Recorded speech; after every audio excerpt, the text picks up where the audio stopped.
सबसे पहली बात है कि जो टाउनशिप बनने हैं वो काफ़ी प्लान्ड बनने हैं। प्लान टाउनशिप का मतलब है कि ना केवल वहाँ पर रेजिडेंशियल और कमर्शियल प्रॉपर्टीज़ होंगी बल्कि एक मुख्य आर्थिक गतिविधि भी केंद्र में होगा। नमस्कार, मैं हूं अभिजीत, आप हैं न्यूज 4 नेशन पर। बिहार सरकार ने बिहार के शहरी विकास को रफ्तार देने के लिए राज्य के 11 शहरों में नए टाउनशिप बनाने की योजना बनाई है और इसको लेकर जमीन अधिग्रहण की प्रक्रिया को लेकर एक नया अपडेट सामने आया है और इसे लेकर नगर विकास विभाग के प्रधान सचिव देखिए क्या कुछ कह रहे हैं। नमस्कार, आज की इस प्रेस वार्ता में मैं राज्य सरकार की तरफ से आप सभी का स्वागत करता हूं और इस प्रेस वार्ता का जो मुख्य उद्देश्य है उसको स्पष्ट करने के लिए सबसे पहले आपको बता दूं कि आप जानते हैं कि राज्य सरकार ने निर्वाचन के बाद एक बहुत ही महत्वपूर्ण निर्णय लिया था कि राज्य में 11 जगहों पर सैटेलाइट सिटीज़ का विकास किया जाएगा। उस निर्णय की कड़ी में राज्य मंत्रिपरिषद ने अगला निर्णय लेते हुए उन 11 जगहों के जो सैटेलाइट टाउनशिप्स बसने वाले हैं उनके लिए स्थल का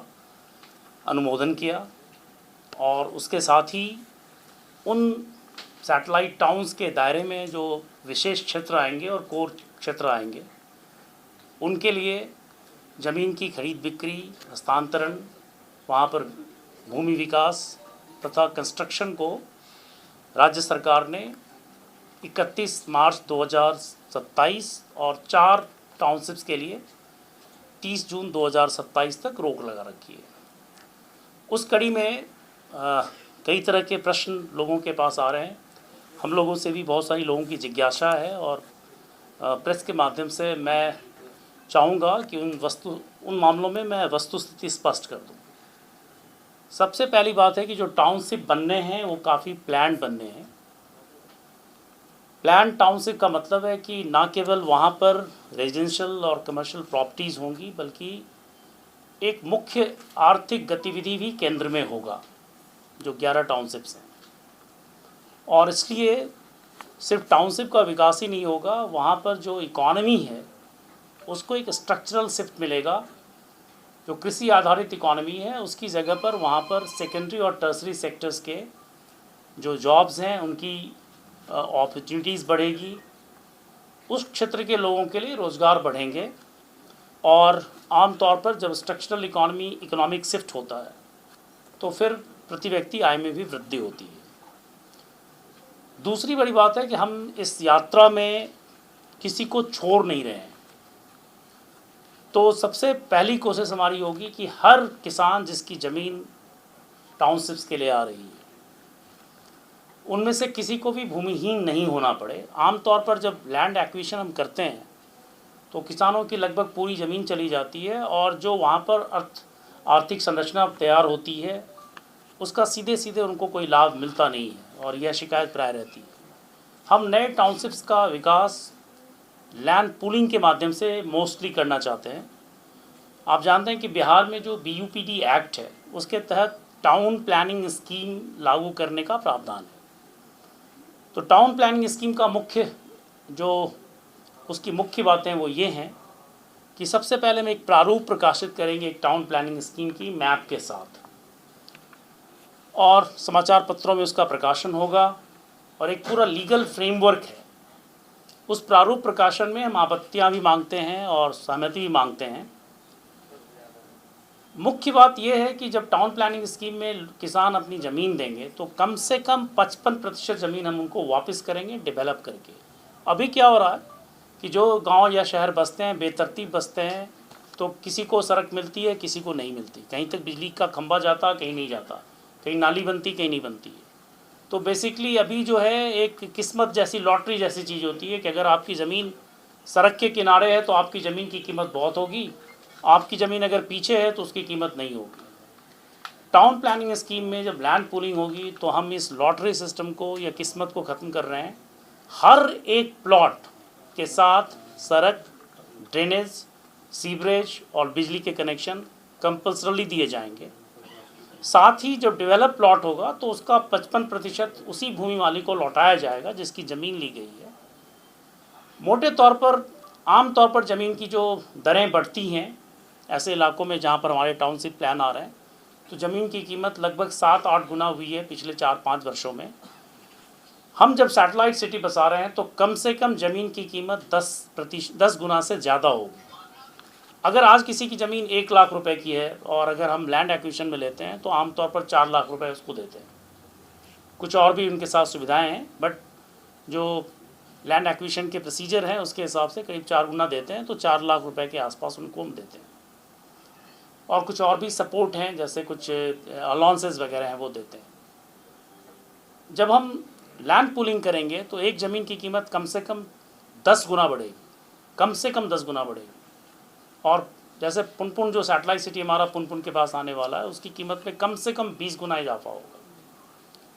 तो अगर 1 लाख की कोई ज़मीन है, आज हम लैंड एक्विजिशन में 4 लाख देंगे, तो अगर हम लैंड पूलिंग करते हैं तो ज़मीन की कीमत 10 लाख मान लेते हैं, तो 10 लाख में हम 55% वापस लौटाएंगे, तो 5.5 लाख रुपए का सीधा भुगतान किसानों को होगा। प्लस उनको वो लैंड मिलेगी जो डेवलप्ड है, वो क्षेत्र मिलेगा जहाँ ग्रीन एरिया है, जहाँ बिजनेस एरियाज़ हैं, जहाँ पर इकोनॉमिक एक्टिविटीज़ है, वो पूरा शहर प्लान उनको मिलेगा।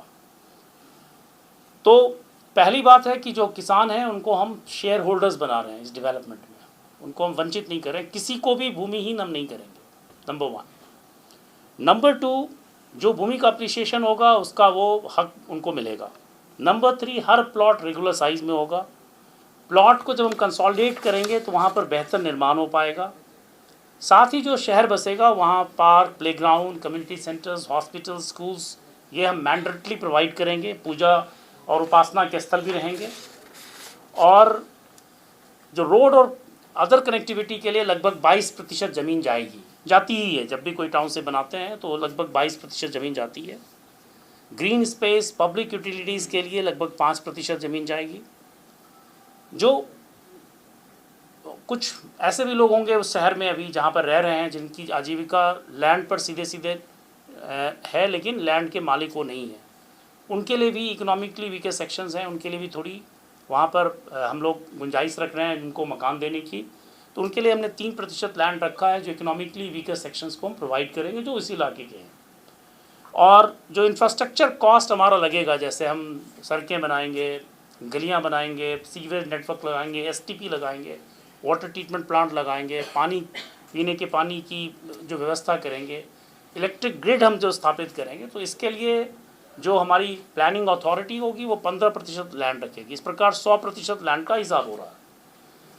सबसे बड़ी बात ये होगी कि हर स्टेप पर ट्रांसपेरेंसी, पहले हम ड्राफ्ट पब्लिश करेंगे, ड्राफ्ट पर सहमति और ऑब्जेक्शंस लेंगे। एक मिनिमम नंबर में जब लैंड होल्डर्स तैयार होंगे तभी उस पर आगे हम बढ़ेंगे। और इसकी देखरेख करने के लिए ज़िला पदाधिकारी की अध्यक्षता में एक समिति है। इसमें एक लीगल फ्रेमवर्क है, एक ट्राइब्यूनल होगा। अगर उस किसी को किसी प्रकार का विवाद होता है या कोई शिकायत रह जाती है तो ट्राइब्यूनल है, उसके बाद एक अपील का सिस्टम है। तो ये पूरी की पूरी व्यवस्था लीगल फ्रेमवर्क में। ऐसा नहीं है कि हम कुछ भी करने जा रहे हैं और लोगों को पता नहीं हो। समाचार पत्रों में इसका पूरा प्रकाशन होगा, लैंड का डिटेल, लैंड देने वालों का डिटेल, सब कुछ होगा। जो हम इंफ्रास्ट्रक्चर बनाएंगे उसमें उनका समूह का जो भूमि धारक होंगे उनका समूह हम बनाएंगे और उनके साथ बैठकर हम प्लान करेंगे कि किस तरह से वहाँ पर इंफ्रास्ट्रक्चर डेवलप हो। तो ये बुनियादी तौर पर हमारी लैंड पूलिंग का मॉडल है। दूसरा मॉडल है कि अगर किसी के पास ज़मीन कम हो या लैंड पूलिंग में हमारा साथ नहीं देना चाहते हैं तो वैसी सूरत में हम उनके साथ निगोशिएटेड परचेज करेंगे। उनके साथ आपसी बातचीत से हम बाज़ार दर पर उनको जो मूल्य है ज़मीन की वो देंगे और प्लस इंसेंटिव में उनको हम लोग TDR देंगे, ट्रांसफ़र ऑफ डेवलपमेंट राइट्स बोलते हैं।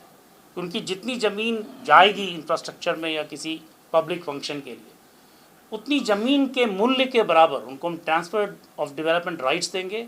ये TDR बहुत तेज़ी से बिकते हैं। जो बिल्डर्स होते हैं, कंस्ट्रक्शन कंपनीज होती हैं या उन्हीं का अपना घर वो बना रहे हैं, तो उस TDR से एक्स्ट्रा स्पेस FAR एक्स्ट्रा उनका बढ़ जाता है और ये काफ़ी वैल्यूबल इंस्ट्रूमेंट है अर्बन प्लानिंग में।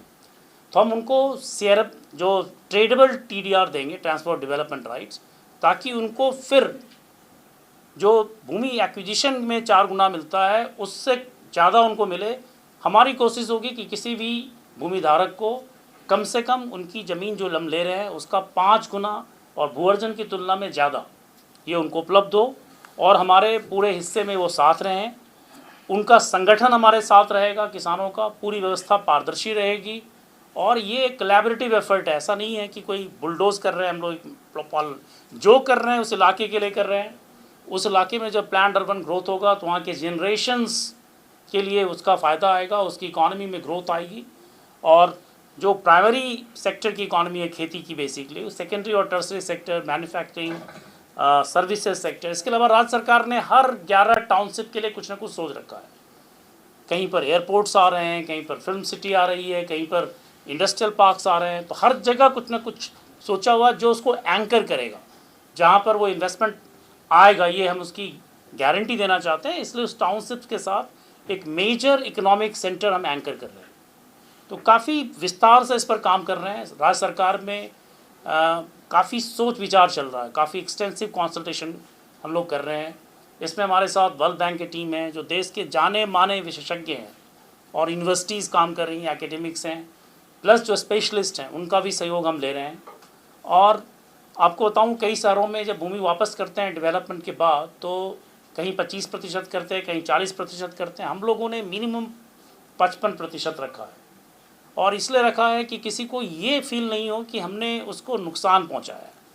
इनफैक्ट मैं बताना चाहता हूं कि अभी जिनके पास ज़मीन है, किसानों के पास, अभी जो हमने फ्रीज लगाई है राज्य सरकार ने, खरीद बिक्री पर रोक लगाई, ये उनके हित में है, ताकि उनकी ज़मीन औने पौने दाम पर कोई खरीदे नहीं और हमारे लिए डेवलपमेंट मुश्किल हो जाएगा। कि जितने ज़्यादा ट्रांसफर्स ट्रांजैक्शंस होंगे हमारे लिए वो डेवलपमेंट मुश्किल होगा। आप जानते हैं कंस्ट्रक्शन शुरू होता है बेतरतीब और कोई प्लानिंग नहीं होती है, फिर वो शहर नरक बन जाता है और हम लोग इसको अच्छी तरह जानते हैं। तो अब समय आया है कि बिहार में एक ऐसी व्यवस्था हो कि प्लान्ड और बिल्कुल सिस्टमैटिकली हम शहरों का विकास करें। जो टाउनशिप्स में आएँ उनके साथ इकोनॉमिक एंकरिंग हो, ताकि वहाँ रोजगार सृजन हो और जो आर्थिक अर्थव्यवस्था है, वहाँ की जो स्थानीय अर्थव्यवस्था है, उस अर्थव्यवस्था को बल मिले। तो इस पूरी बुनियादी सोच के साथ ये आई है और काफ़ी सोच विचार कर हम लोग इसमें कदम बढ़ा रहे हैं। राज्य सरकार की तरफ से मैं आश्वस्त करूँगा कि इसमें पूरी ट्रांसपेरेंसी होगी, फेयरनेस होगा, किसी प्रकार की इंजस्टिस किसी साथ नहीं होगी। हम कुछ भी करेंगे वो लीगली साउंड फ्रेमवर्क में करेंगे। और इसलिए आप देख रहे होंगे कि हम लोगों ने पहले राज्य मंत्रिपरिषद का पहला निर्णय था कि 11 सैटेलाइट सिटीज़ बसाएंगे। उसके बाद हम लोगों ने काफ़ी एक्सटेंसिव रिसर्च के बाद ऐसे एरियाज़ को चुना है जहाँ फ्लड की शिकायत कम से कम हो, खुली हुई जगह उपलब्ध हो, जहाँ पर अभी वहाँ के जो निकटवर्ती शहर हैं वहाँ से जाने में आधे घंटे का टाइम हो। जो राष्ट्रीय बहुत सारी परियोजनाएं आ रही हैं, हाई स्पीड कॉरिडोर्स की, एक्सेस कंट्रोल हाईवेज़ की, एक्सप्रेसवेज की, उसको हम लीवरेज करें।